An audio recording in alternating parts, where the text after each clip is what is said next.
Islam.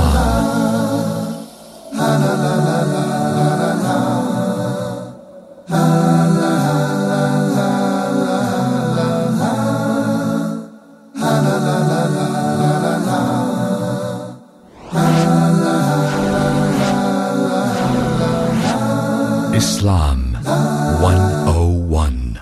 Bismillah, wassalatu wassalam ala rasulillahi amma ba'du. Welcome once again to another episode of Islam 101, and I'm your host, Abu Usamah Althahabi. To my right, we have Brother Jamil, who's from the U.S. To his immediate right, we have Brother Nur al-Islam, who is from Malaysia, who is from Indonesia, Jakarta, Indonesia. And to my left, we have Brother Muhammad from Afghanistan, and our Brother Ahmed, who's from Egypt. Today, inshallah, brothers, we're going to deal with the issue of the madhahibs in al-Islam, the madhahib, or the madhabs. And the translation of the madhab is the school of thought, the school of thought. The word madhab comes from the verb dhahaba, which means to go, he went. So the madhab is the way in which a person is going about understanding his religion as it relates to the fiqh of the deen, the fiqh of the religion. There are four major accepted madhabs, four major schools of thought in al-Islam. They are, number one, the school of thought that is called al-Hanafi, the Hanafi school of thought. Most people are in Pakistan and India. Many of them are in Egypt. Some of them are in Syria. The Hanafi way of thought. The second one is the Maliki, and they're in different parts of Africa, North Africa and West Africa, Morocco, Tunisia, they're in places like Nigeria, and Sudan even. And then we have the third madhab, which is the madhab of Ash-Shafi'i. And the Shafi'is are in Indonesia, they're in Malaysia, and other parts of Far East Asia, as well as they're in certain parts of Sham, like Jordan, Ash-Shafi'i. And the fourth and final madhab is the madhab of Al-Imam Ahmed ibn Hanbal, the Hanbali madhab. That's in the Gulf states, especially in Saudi Arabia and other than that. These are the four major madhabs in al-Islam that are recognized, and they're mu'tabara. They're recognized and accepted by the Muslims. But it should be understood, ikhwani, as students of knowledge, people who are enlightened, people who are reading, that there were more than these four madhabs. And some of the madhabs that are not here anymore, they were even stronger and better than the four madhabs, which go to show and prove that a person does not necessarily have to have a madhab and he's an okay Muslim. But if a person has a madhab and he's following his madhab, but whenever his madhab is wrong, the truth comes, he's on his madhab because it's a systematic way of knowing what to do and what not to do. But whenever the madhab gets it wrong, that individual takes the truth and he hangs on to the madhab. Then there's no problem with that. So you can have a madhab, especially if you have someone teaching you that madhab and he's qualified. Or you could be a Muslim without a madhab, because as I mentioned, there are certain madhabs that are stronger than the madhabs that we have today. Just for your information, FYI, for your information, some of the madhabs of the past that were the same or even better than the madhabs that we have, the four madhabs, is the madhab of Al-Imam Al-Layth ibn Sa'd, who was an Egyptian scholar, and he was more knowledgeable, or just as knowledgeable as the leaders of these four madhabs. He was a tremendous scholar in al-Islam, as well as the famous Mufassir of the Quran, the one who explained the Quran. He brought the Quran together, and it is the granddaddy of the tafsir of the Quran. Al-Imam Muhammad ibn Jarir al-Tabari, his madhab was better than the four madhabs that we know. But one of the reasons why his madhab was lost, why it went away, is because he prevented his students from writing. He didn't want his words to be recorded as if people were going to follow his way, as if his madhab contained all of al-Islam. So that's one of the reasons why his madhab went away. Another example of a madhab that was present during the past is the madhab of Imam Sufyan ibn Sa'id ibn Masruq al-Thawri. Sufyan al-Thawri. He was more knowledgeable than those four imams, and they used to say that their own selves. Al-Imam Sufyan al-Thawri was from Kufa, the same place where Imam Abu Hanifa was from. And Sufyan al-Thawri's madhab was a tremendous madhab. He again also prevented and prohibited his students from writing his madhab. And his students neglected him as well. From those madhabs is the tremendous Imam of Al-Islam that I wish we dedicate a segment to his history and his story. And that is the madhab of the Amir al-Mu'minin in Hadith, the Sheikh al-Islam, Al-Imam Ishaq ibn Ibrahim Rahuwiya, rahimahullah ta'ala. He was the Sheikh, the teacher of Al-Imam al-Bukhari. He was the teacher of Al-Imam Ahmed, tremendous scholar in Al-Islam. He had a madhab as well. And other than them, there is one madhab that many people don't give it the consideration and the respect that it deserves in Al-Islam, even though their madhab today should be a considered madhab. And that is the madhab of Al-Imam Shaykh al-Islam, Dawood ibn Ali al-Dhahiri. And along with him is the one who gave life to his madhab after it almost died out, Al-Imam Ibn Hazm, rahimahumullah ta'ala. All of those are from the respected and recognized madhabs or schools of thought in Al-Islam. Anyone who gets a qualified teacher to teach him the basic fundamentals of each madhab, because all the school of thought was and was a systematic way to teach the student how to go about understanding the fiqh of Al-Islam, the fundamentals of the madhab, that we take the Quran first, and then we take the authentic sunnah after that, and then we take the ijma' or the consensus of the scholars after that, and then we take after that the qiyas, and then we take after that the statement of the companion, and then we take after that al-istihsan, and on and on. And then some madhabs will put this one before that one, and that's where the issues of ikhtilaf or differences started. So all of the madhabs are recognized, all of the madhabs have good in them, and all of the imams, all of the leaders of all of the madhabs in Al-Islam, each and every one of them told their students, do not blindly follow me. If you see in my madhab what goes against the Quran and the Sunnah, then take the Quran and take the Sunnah and leave my madhab. Al-Imam Malik, for an example, he said, may Allah have mercy upon him, every human being, his statement is either accepted or rejected except the one who's living in that, who's buried in that grave. He used to teach in Medina, in the Rawda. And that grave he was referring to was the grave of Muhammad ibn Abdullah sallallahu alaihi wasallam. So every imam of the madhab said words similar to this. Al-Imam Abu Hanifa, for an example, two of his prolific students, Al-Imam Abu Yusuf and his other student, Muhammad ibn Hassan al-Shaybani, two tremendous scholars of their madhab, who went against a third of the madhab of Al-Imam Malik, Al-Imam Abu Hanifa, because they had an opportunity to meet Al-Imam Malik, they had an opportunity to meet Al-Imam Shafi, they had an opportunity to meet other imams of the madhabs. Al-Imam Abu Hanifa said to Abu Yusuf, woe unto you, Yaqub, his name was Yaqub, woe unto you. Do you write everything that I say? I'm just a human being like you. Today I take a position, tomorrow I take another position. Take from where I take from. You take from where I take from the Quran and the Sunnah. So they didn't allow people to go against what Allah and His Messenger said when it was clear. Al-Imam al-Shafi'i rahimahullah ta'ala, Muhammad ibn Idris al-Shafi'i, may Allah have mercy upon him.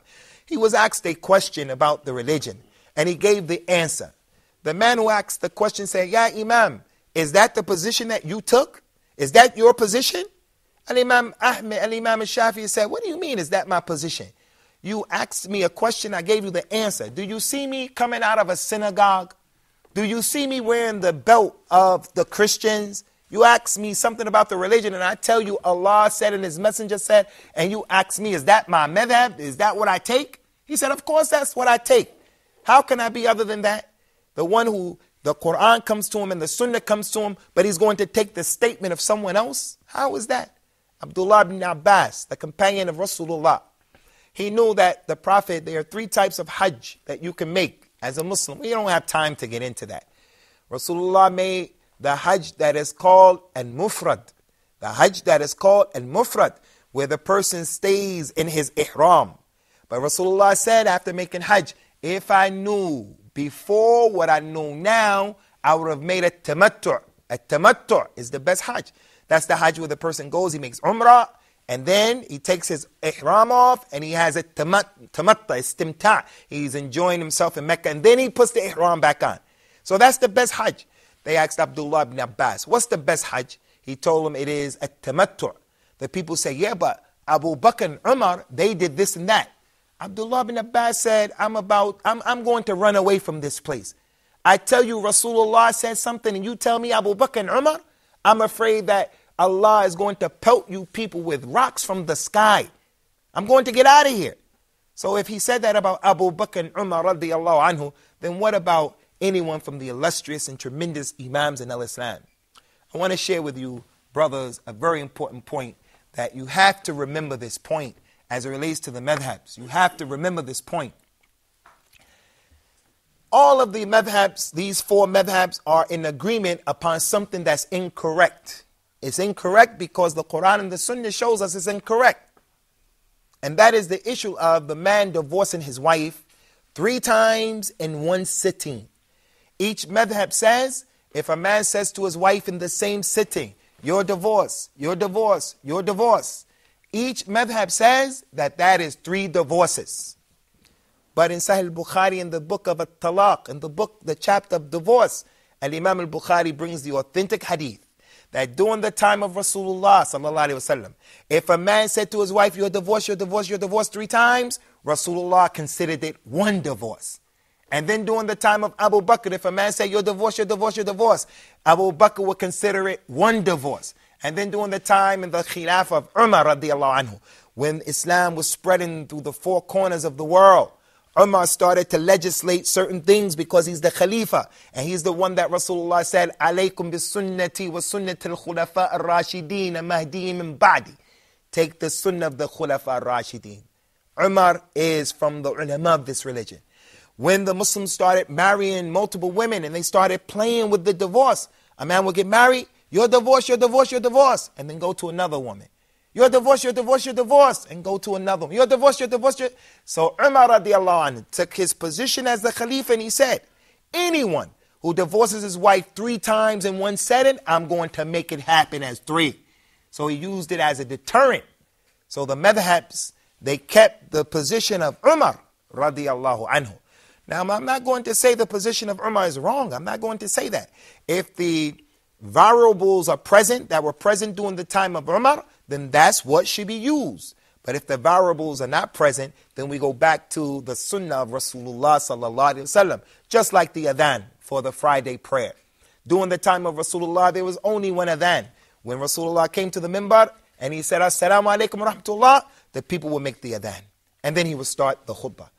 Abu Bakr, the same thing. Umar, the same thing. And then during the time of Uthman, when there were many Muslims, Uthman made 2 adhans. One in the marketplace, because there were so many Muslims, and one inside of the masjid when the imam came out. So why should we have 2 adhans today? No, we don't have 2 adhans unless the same variables are present. So we're going to stop here, inshallah, and then we'll come back, and we'll have the participation of our respected students, inshallah. So come back. Islam 101.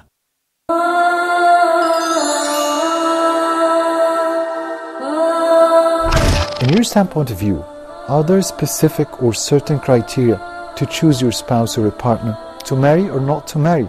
Maybe that's the question. Do we revise the quality of performance of our treatment between the family members as fathers or mothers? As they say usually, it's not what you say, it's how would you say it. Wouldn't you like to be a good storyteller for your kids? Neurobiologically speaking, child abuse and emotional trauma causes scars in the brain of the child, and this might be not easily healing. What's the exact job description of a father? Is it clothing, payments, and feeding, or other important things? Well, I think the job description of a father is merely giving him love and care, self-confidence, giving him sense of security, and checking for the points of strengths to stress on them. What about potty training and its planning? Oh yeah, actually, it's a state, it's a condition. Fatherhood is not a body or a person, it's a state. Are you a good or skillful designer for the policy and the long-term plans of the life of your kids? Join us every Wednesday for Family Issues.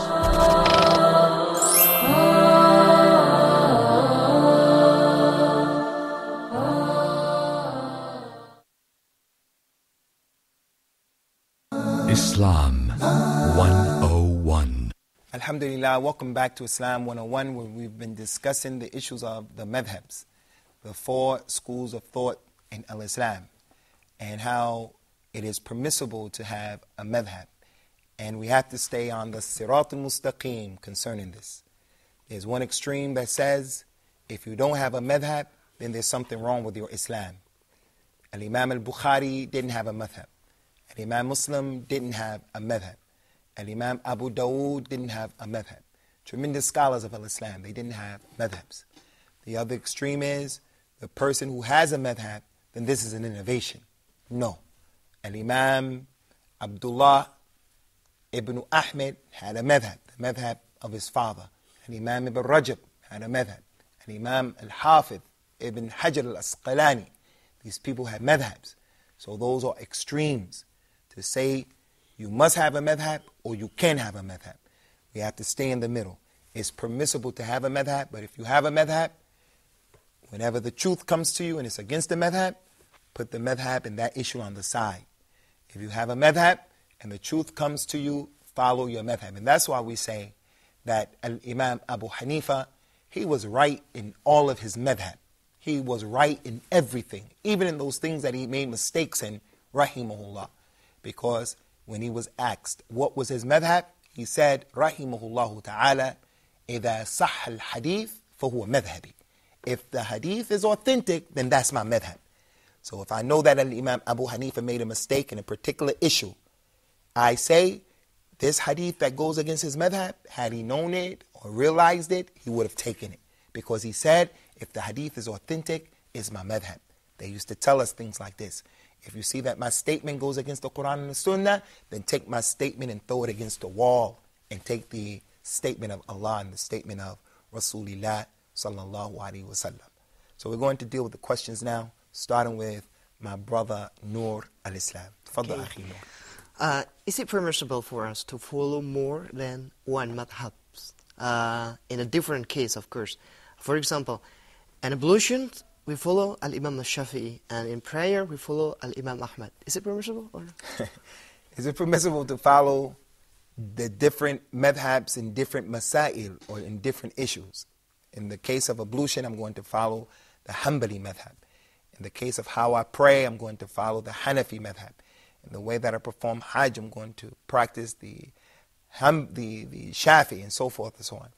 Yes, it's permissible. And if someone says that it's not permissible, they have to bring the proof. Because you don't have to have a madhab in the first place. And second of all, if that is what you feel is that's the truth to you, then it's permissible. But I would say it's quite difficult. It's quite difficult to be a person who's thorough and prolific as it relates to knowing all of the aqwal, all of the statements of the madhab. If a person has the ability to do that, then he would almost be like a mujtahid. He would almost be like a mujtahid. Or he would be able to get on one particular madhab and he would be able to choose what is the best madhab overall for him. But if a person is on a madhab, for an example, but he says, in this issue, their madhab seems to be stronger to me, so he follows that madhab in that issue, then that's permissible. As for the folder or the confusion of just bouncing all around, I wouldn't advise that. But try to be a Muslim who takes from where those people of the madhabs took from. Take the haqq, the truth, wherever it comes from. Akhi, Jamil. What is the madhab as-Salafi? And is it the middle course? Concerning the madhab as-Salafi, we don't like to call it a madhab like that. Linguistically, the madhab is the way. So the way of the Salaf, the tariqah, or the way of the Salaf, the way that is a Salafi in that sense, then that is simply the way of the companions. It's not a madhab, it's not a group in terms of it has a leader, has a murshid, has an imam. It's not like that. It is just the concept of understanding the Quran and the Sunnah, the way the companions understood the Quran and the Sunnah. That is a Salafiyah. It's nothing more than that. It is the way of the righteous predecessors, and it's been established in the Quran and in the authentic Sunnah of the Prophet ﷺ. And all of the four madhabs and the other madhabs that we mentioned in this broadcast, in this program, they were the madahib of the Salaf, the schools of thoughts of the righteous predecessors, all of them. As-Salafiyya is not over here and they're over here. No, they are our righteous predecessors. Akhi Muhammad. Yeah, my comment is that the most tremendous scholars of Islam says that the difference in thoughts in schools of thought is a mercy. So could you please shed a light on this statement? Concerning what some of the people say, that the ikhtilaf or the differences that exist between the ummah, like the madhabs, and other than that, that this is a mercy. Actually, there is a hadith that says, ikhtilaf ummati rahmah. The differences that my ummah has between themselves is a mercy. This hadith is not authentic. It's a fabricated hadith. It's not authentic. And plus it goes against the Quran itself. Allah has mentioned al-ikhtilaf and differences, and He made it unpraiseworthy in so many ayahs of the Quran. One ayat in particular that goes against this particular hadith clearly, and it establishes and it shows that ikhtilaf is not a mercy, is a statement of Allah in Surah Hud, in the end of Surah Hud. وَلَا يَزَالُونَ مُخْتَلِفِينَ إِلَّا مَنْ رَحِمَ رَبُّكَ وَلِذَلِكَ خَلَقَهُمْ. They will not cease, Ya Muhammad, to be divided amongst themselves. The people will remain divided amongst themselves, except the ones who Allah had mercy for. And that's what they created them for, to be united. They will not cease to be divided. They will remain that way, except the ones who Allah had mercy on. So this ayah shows that the rahmah of Allah is in the jama'ah, in being united, and it is not in being divided. When we're divided, our power goes away, and we become weak. And there was a time when the madhabs used to do what?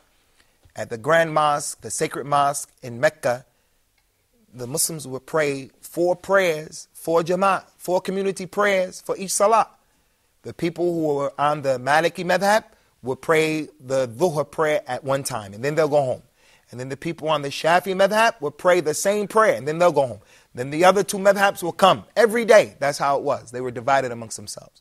But the richness of the religion and the multiple ways of understanding the kalam, the speech of Allah and His Messenger, it has room for ikhtilaf. It has room for different interpretations. And from this angle, it is a mercy. From the angle of this particular scholar understood this issue this way, and that understanding is acceptable. And then that scholar understood the same issue another way, like the statement of Rasulullah, do not anyone, لا يصلين أحدكم العصر إلا في بني قريظة. No one should pray Asr prayer except at the place of Bani Qurayza. 2 sides of the companions understood it differently. One side said, that means even if the prayer comes, we can't pray. We have to go and pray over there.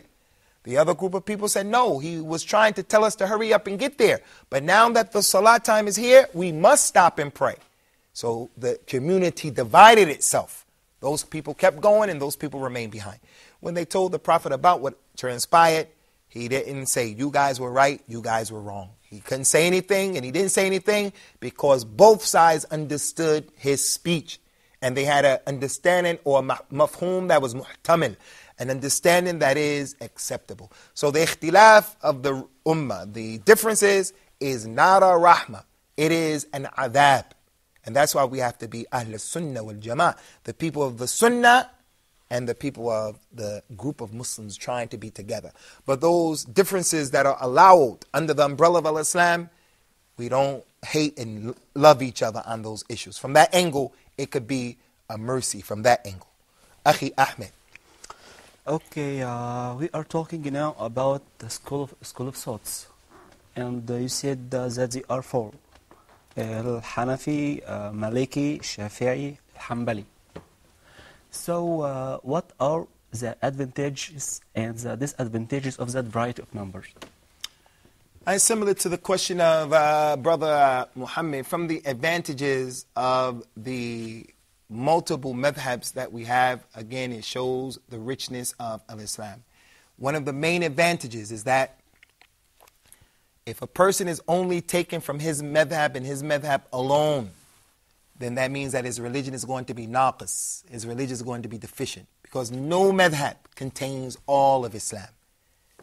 All of Islam is contained when you bring all of the madhabs together. So that variety from the disadvantages is if a person says, I'm only taking my madhab and he's muta'assib, he's saying in essence, I'm only going to take the religion that is incomplete. And very quickly, I want to share with you guys this incident that happened with Imam Malik.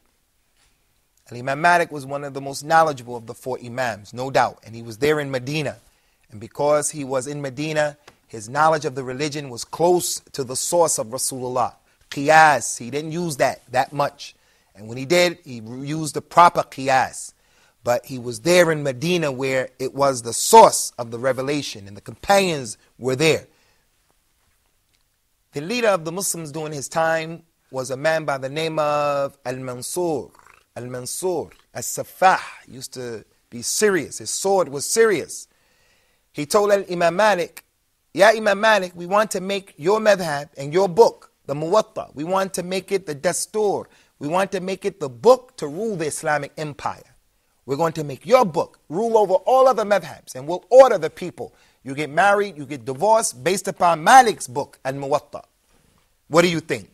Al-Imam Malik said, La ya Amirul Mu'mineen, no way.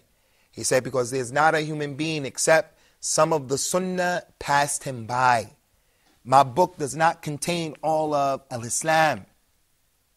Abu Bakr and Umar radiallahu anhu, they were who they were in al-Islam, but they didn't know everything about al-Islam. The man, Abu Musa al-Ash'ari, came to Umar's house, knocked on the door 3 times. No one answered. The man went away. When Umar saw him later on, Umar said, hey, why did you leave? Why didn't you stay? Abu Musa said, Ya Amir al-Mu'mineen, I heard Rasulullah say, إِذَا اسْتَأْذَنَ أَحَدُكُمْ ثَلَاثًا فَلَنْ يُؤْذِنْ لَهُ فَلْيَنْصَرِفْ. Anyone who knocks 3 times, if the door's not open, go away. Umar said, I never heard that hadith. If you don't bring me proof, I'm going to deal with you. Akhi, today, everyone sitting here has knocked on a door. We do that every day. We knock on people's door. In the business, in the office, at home, someone else's house, inside your own house, you want to knock on someone's door. How was it that Umar, with all that knowledge, didn't know that particular easy sunnah? How? Because everybody, the sunnah, some part of Islam has missed him. When the man died, the grandmother died, or the man died, the deceased died. The grandmother of the deceased came to Abu Bakr and said, Abu Bakr, I want my inheritance. Abu Bakr said, I don't know that the jidda, the grandmother, gets any reward, anything. One of the companions said, yes, she does.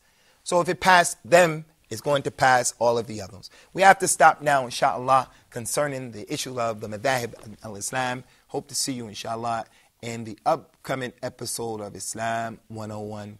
Wassalamu alaikum wa rahmatullahi wa barakatuh.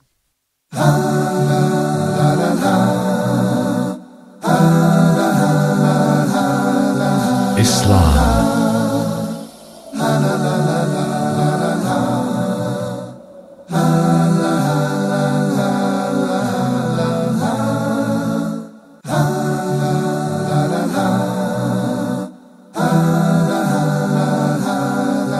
Islam.